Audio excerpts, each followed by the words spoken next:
Meaning of Eadweard Muybridge. Eadweard Muybridge. Eadweard Muybridge. Eadweard Muybridge. Eadweard Muybridge. Eadweard Muybridge was a British photographer who was best known for his pioneering work in motion capture photography. He is considered one of the most important figures in the history of photography and an early pioneer of modern cinema.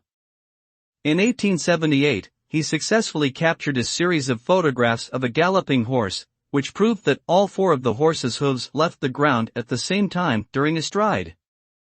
This discovery revolutionized the study of animal locomotion and greatly influenced the development of motion pictures.